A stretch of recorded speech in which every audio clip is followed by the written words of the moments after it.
સમાચારોમાં આગળ વધીએ। અમદાવાદની બજારોમાં ખાતા પહેલા સાવચેત રહેવાની ખાસ જરૂર છે, કારણ કે મ્યુનિસિપલ કોર્પોરેશન દ્વારા જૂન મહિનામાં લેવાયેલા 709 જે નમૂનાઓ હતા તેમાંથી મેંગો શેક, સોસ, ઘી, શરબત, પનીર, શ્રીખંડ અને ગ્રેવી સહિતના 46 નમૂનાઓ ફેલ થયા છે।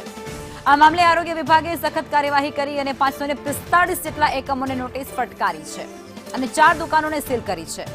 આ ઉપરાંત બજારમાંથી આશરે 2748 કિલો જેટલો અખાદ્ય ખોરાકનો જથ્થો જપ્ત કરી તેનો સ્થળ પર નાશ કરાયો છે।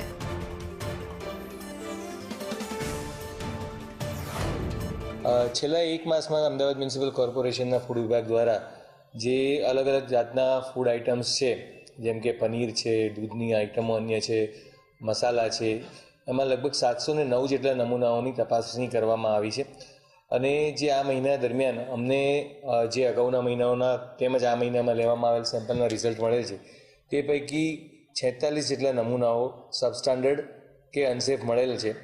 ચાલુ મહિના દરમિયાન 4 જેટલા યુનિટ સીલ કરેલ છે। કોર્પોરેશન દ્વારા તમામ યુનિટો સામે સઘન કાર્યવાહી કરવામાં આવે છે અને કોર્પોરેશનને જે ફરિયાદો મળે છે તે તમામ ફરિયાદોમાં સમયમર્યાદાની અંદર તપાસ કરવામાં આવે છે, સેમ્પલિંગ કરવામાં આવે છે અને જે નમૂના સબસ્ટાન્ડર્ડ કે અનસેફ મળેલ છે તેમાં જીપીએમસી અને એફએસઆઈ એક્ટ અંતર્ગત કાર્યવાહી કરવામાં આવે છે। ગોંડલમાં શહેર અને ગ્રામ્ય વિસ્તારમાં ધોધમાર વરસાદ। શહેરમાં 1.5 ઇંચ વરસાદ પડતાની સાથે જ પાણી ભરાયા છે। ચોમાસાની સિઝનનો પ્રથમ વરસાદ થતા ખુશીનો માહોલ ત્યાંના સ્થાનિક લોકોમાં જોવા મળે છે।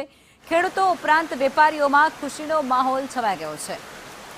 કપાસ અને મગફળી સહિતના આગોતરું વાવેતરને પણ આ વરસાદ સીધો ફાયદો પહોંચાડવાનો છે। ગોંડલના અમુક ગામડાઓમાં વાવણી લાયક વરસાદ થતા ખેડૂતોમાં પણ અત્યારે ખુશી જોવા મળી છે। એક નવી આશા જાગી છે। ગોંડલમાં વરસાદી માહોલ જામી ગયો છે અને ત્યાં ધોધમાર વરસાદ વરસી રહ્યો છે।